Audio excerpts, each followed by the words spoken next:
श्री भारतीय दिगंबर जैन त्रयोग आश्रम में विराजमान है मूल नायक श्री 1008 आदिनाथ भगवान की अति मनोज्ञ एवं अतिशयकारी प्रतिमा। माना जाता है कि भगवान की इस पुण्य छवि के दर्शन मात्र से ही भक्तों के सभी कष्ट दूर हो जाते हैं और उनकी सभी मनोकामनाएं पूर्ण हो जाती हैं। यहाँ आने वाले दर्शनार्थियों के ठहरने के लिए सभी सुविधाओं से युक्त आवास की उत्तम व्यवस्था है। परम पूज्य स्थिविराचार्य श्री 108 संभव सागर जी गुरुदेव एवं परम पूज्य बालाचार्य श्री 108 मोक्ष सागर जी महाराज के पावन सानिध्य एवं परम पूज्य गणनी आर्यका श्री 105 पुनीत चैतन्य मती माता जी के मंगल निर्देशन में यहाँ प्रतिदिन भक्तामर बीजाक्षर मंत्रों के साथ होने वाली भगवान की अभिषेक शांति धारा में आप भी सम्मिलित होकर अपना कल्याण करें। निवेदक श्री भारतीय दिगंबर जैन त्रयोग आश्रम कमेटी, अधिष्ठाता श्री प्रदीप भैया, अध्यक्ष श्री नरेंद्र कुमार जैन गुड़गांव, कोषाध्यक्ष श्री पदम सेठी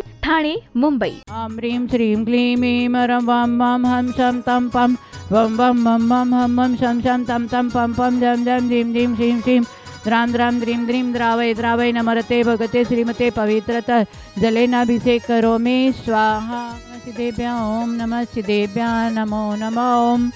ह्रीं श्रीं क्लीं ऐं रं वं वं हं शं तं पं वं वं मं मं हं मं शं शं तं तं पं पं जं जं धीं धीं श्रीं श्रीं द्रां द्रां द्रीं द्रीं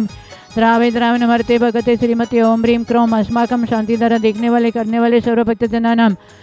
मुनि आरिका श्रावक श्राविका चतुर्थ संघर्ष पापम खंडे खंडे जय दय दह पह पद दह पच पच पाचय पाचय ओम नमः रंजां द्वीं श्रीं हं सं जं व पह क्षां श्रीं शुं शैं शैं शं शं ष शैं रां ह्रीं रूं रैं रैं रं रं र द्रां द्रीं द्रावय द्रावय नमरते भगवते श्रीमते ठ ठ अस्माकं श्रीरस्तु वृद्धिरस्तु तुष्टिरस्तु पुष्टिरस्तु शान्तिरस्तु कान्तिरस्तु कल्याणमस्तु स्वाहा।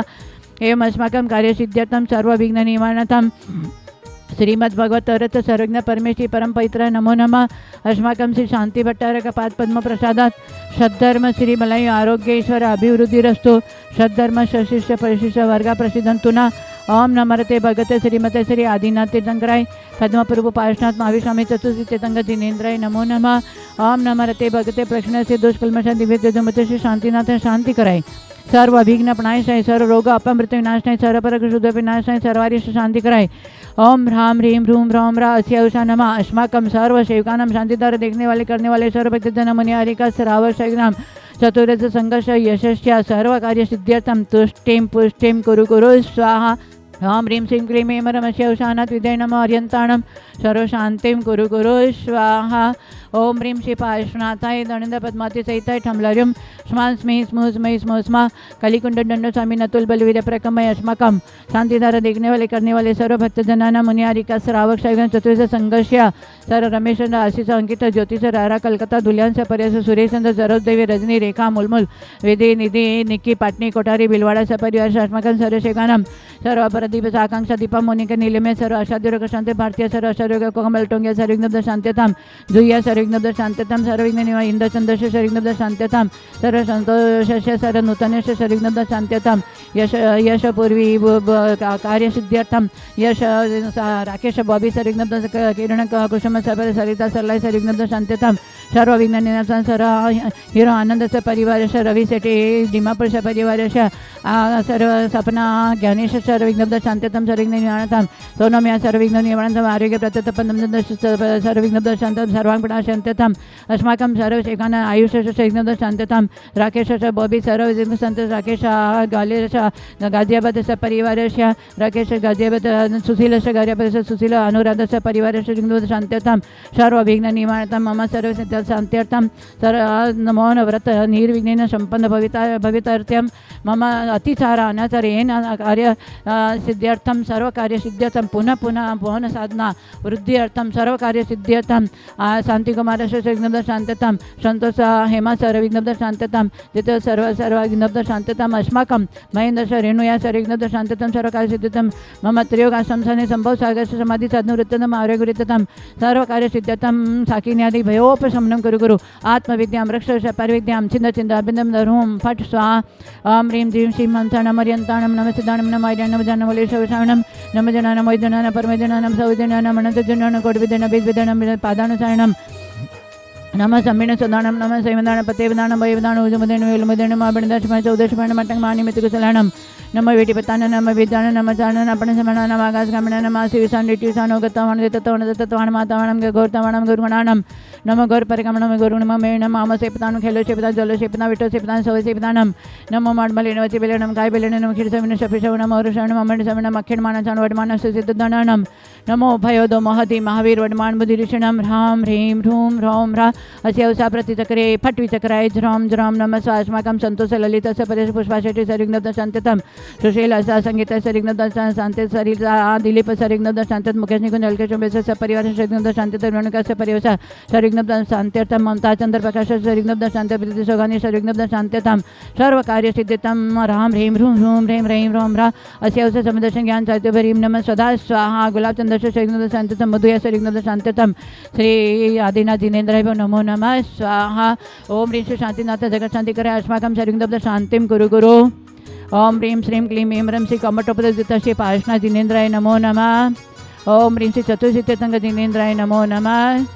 संपूज्यकानां प्रतिपालकानां यतीन्द्रसामान्यतपोधनानां देशस्य राष्ट्रस्य पुरस्य राज्ञः करोतु शांतिं भगवान जिनेन्द्र करोतु शांतिं भगवान जिनेन्द्र ओम ह्रीं ह्रूं आचार्य श्री संबद्ध बालाचार्य मुनिमश समय सागर समस्त साधु संघ के चरणों में 12 नमस्कारों जलपलादि अर्घ्यम निर्पामिते स्वाहा। आचार्य कहते हैं मौनम सर्वार्थ साधकम, साधना करने वाले को विशेष मौन रहना चाहिए। ये महापुरुषों के संदेश से, परमात्मा के संदेश से हमें ये प्राप्त हुआ है कि जितनी जितनी साधना करने वाले को जितना जितना मौन रहेंगे इतना अपन आत्मा के नज़दीक पहुँचेंगे, अंतर की शांति और सुख मिलता जाएगा। इसलिए मेरे अनुभव में आया कि हमारे जीवन में मौन और धैर्य दोनों जीवन में बहुत ही उपयोगी चीज़ है। मौन हमारे भावनात्मक को आगे बढ़ाता है और हमारा धैर्य हमारी मानसिकता को बहुत आगे बढ़ाता है। जैसे हम कहते हैं कि अधूरा घड़ा होता है वो बहुत ज़्यादा छलकता है, बहुत आवाज़ करता है, परंतु जो पूरा घड़ा होता है वो कभी आवाज़ नहीं करता है। तो आज विशेष माना जाता है कि आज अधूरे घड़े के समान है। लोग आवाज़ बहुत करते हैं और अपनी डींग मारते हैं कि मैंने ये किया वो किया, परंतु वो अधूरा माना जाता है, उसकी आवाज़ अंतर तक पहुंचने वाली नहीं है। यदि अंतर तक पहुंचना हो तो हमें मौन से परमात्मा के उस संदेश को धारण करके, उनके अध्ययन ध्यान आराधना करके और विशेष मंत्रों का जाप करके यदि हम अंदर की ध्वनि सुनेंगे तो निश्चित हमें वो ध्वनि सुनाई देगा। पर बाहर की कोलाहल को देखते हुए यदि हम सुनना चाहे तो 3 काल में हम सुन नहीं सकते हैं। इसलिए हम कहते हैं बाहर की झंझटों को छोड़ो और अपने आप को स्वयं से स्वयं को जोड़ो। हाँ, तो तेरे अंदर एक चिदानंद चैतन्य आत्मा है, उसको अपने अंदर से अपने आप से मन को मोड़ो, तभी हमारी अंतर की ध्वनि हम सुन सकते हैं। ये हमारे 8 दिन के अनुभव में और साधना के साथ में त्याग व्रत नियम भी बहुत ज़रूरी था। इसलिए हमने गुरुदेव के आशीर्वाद से 8 दिन अन्न का त्याग करके, जितना अन्न खाएंगे इतना प्रमाद सताएगा और प्रमाद पाप की जड़ है, तो हमने साधना के माध्यम से अन्न का त्याग किया। तो विशेष मुझे व्रत में बहुत आनंद आया और इतने सारे तीर्थों की यात्रा हुई, इतना मंत्रों की आराधना हुई, इतना आत्मा और शरीर का भेद ज्ञान का विशेष हमें साधना के माध्यम से एक जागृति पैदा हुई है कि ये शरीर हमारा कोई भी साथ देने वाला नहीं है। और ये मन जो बंदर की तरह हमेशा कुदपता रहता है, ये मन को कंट्रोल करने के लिए मौन साधना बहुत ज़रूरी है। और जो मौन में आता है वो विशेष साधना के माध्यम से कर्मों की निर्जरा कर सकता है और मौन साधना वाला तीनों योगों को कंट्रोल कर सकता है। मन को भी कंट्रोल कर सकता है, वचन को भी कंट्रोल कर सकता है और काय को भी कंट्रोल कर सकता है। हम मन को मौन के माध्यम से हम जब साधना में बैठ जाते थे तो कितना भी मच्छर काटे, कितना भी उपद्रव आवे, तो भी हमने अपनी स्थिरता को नहीं छोड़ा है। ये मौन की शक्ति है।